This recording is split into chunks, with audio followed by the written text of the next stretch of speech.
Welcome and thanks for joining us. My guest today is Tim Shalvey. He's the Director of Business Development at Avaya. Tim, good to have you with us today. Yeah, thank you very much for having me, Tom.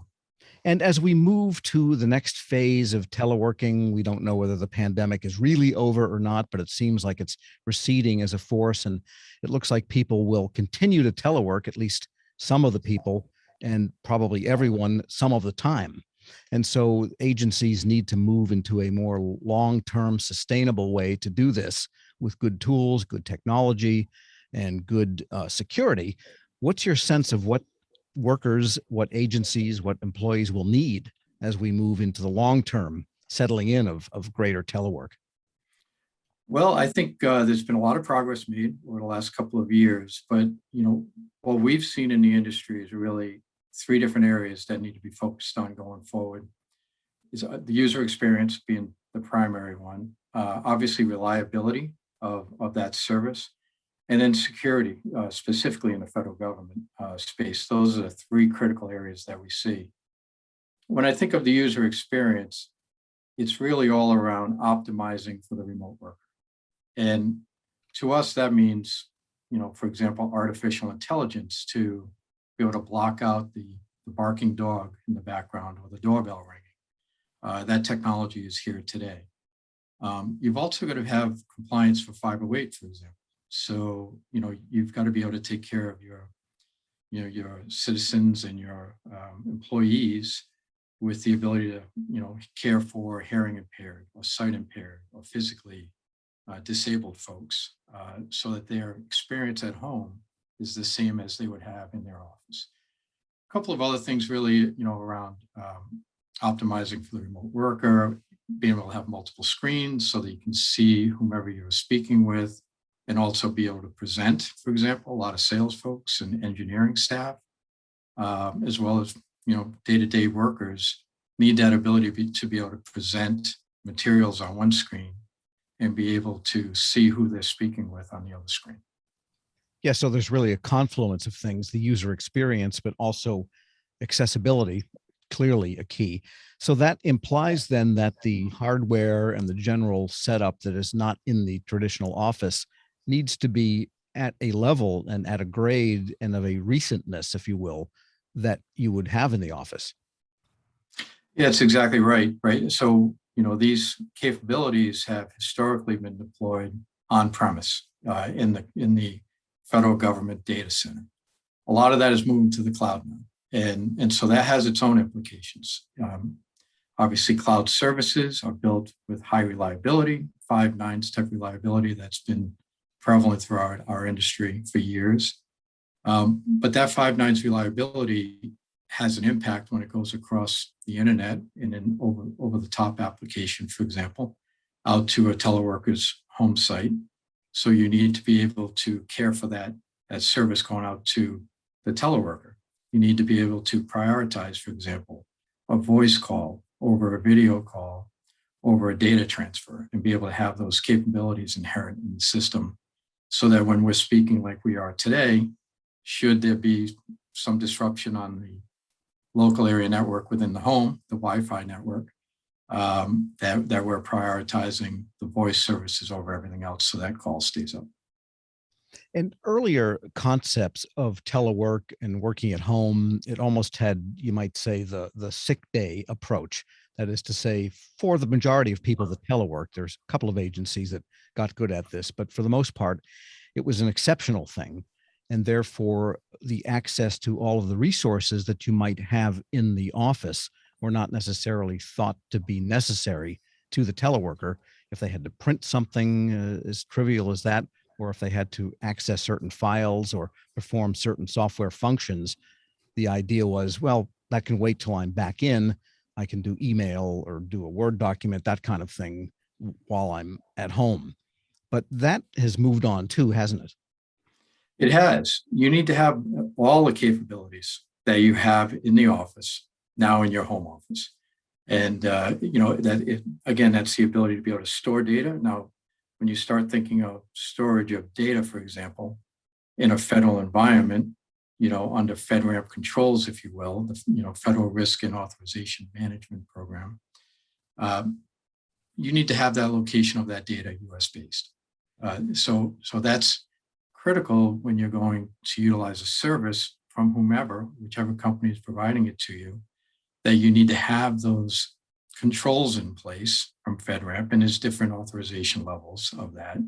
For example, FedRAMP moderate, impact level 2, impact level 5, whatever it may be for whichever agency is requiring it. You need to have those capabilities and controls in place so that when you are acting as you would in an office environment at home, all of that data is cared for and secure. And what about the implication of mobile devices? Because the implication is typically that someone would be working with a laptop, that is to say, a full featured PC in the notebook format, which in many ways is a different cat than the mobile device like the pads and the smartphones, technically, and in terms of how people use them and where they use them. So, what are some of the smartphone, smart device type of implications that go beyond what you can do with a standard issue PC, which might be identical to the one that's in the office? Sure. So, again, these applications now, specifically from Avaya, but others as well, have the ability to be resident on multiple devices. So you would have it on your laptop, you may have it on your tablet, you could also have it on your phone, be it an iPhone or an Android phone, and they all stay in sync with each other, and they all have the same security profile. And obviously, there's ways to push out security profiles. So you have to enter in a PIN. You've got the ability to have it lock out within a 30-second or 1-minute time frame if you're not using it. So there are ways to lock down those communications over multiple devices. Yeah, and with respect to the communication, I think you implied this, that you need good bandwidth between whatever the uh, facility is that someone is accessing. And that gets to the question of the data center, which will still be hosting some agency resources versus the cloud. Cloud providers and cloud service offerers are used to what the connectivity situation is from a cloud. But when you mix in the data center, then you could be back to dedicated lines that the agency has. So there's some adjudication to do there, and also some service matching, that it might be better from the cloud, say, than from the data center. And that would seem like an issue you'd need to address. Yeah, you're absolutely right. When you're coming in over the internet, again, you need to prioritize that traffic, the voice traffic first, but you also need to have it come into both data centers. For example, our FedRAMP data centers right now are in Virginia and Texas, and they're geographically diverse. And God forbid one of them goes away through some natural disaster or something else, you've got the other one that's going to maintain those communications. They're in sync between the two of them. And so, thankfully for the internet, it's an IP address, and it's got a backup IP address, and it routes over to the other data center, and your calls stay up and running. Or your voice communications, video communications, web collaboration, whatever you may be using. But again, that's a function of the cloud and the capabilities of the cloud. The government does not need to have that backup data center once they start moving their services to the cloud. It's almost like, let's take, for example, an audio sharing application that's out there. You don't care where that resides. All you need to know is that you can stream your music when you want to stream your music. And if one of their data centers goes down, the other one picks up the traffic. That's exactly how our clouds work today. Full redundancy, 100% geographically diverse locations.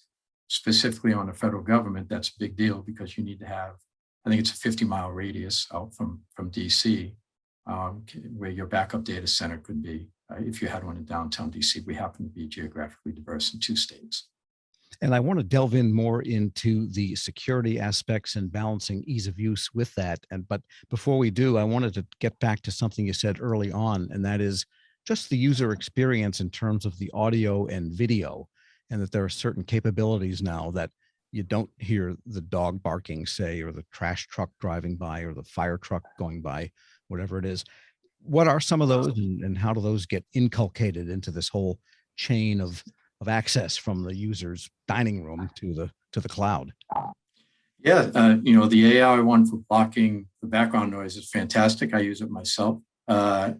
And not that I don't have a dog barking around here, but there are delivery trucks and doorbells ringing and those kinds of things. The other thing you can do is blur the background. You can insert an artificial background if you want. If you want to show yourself on a beach in Tahiti, you can do that. If you want to show yourself on a ski slope up in Vermont, you can do that.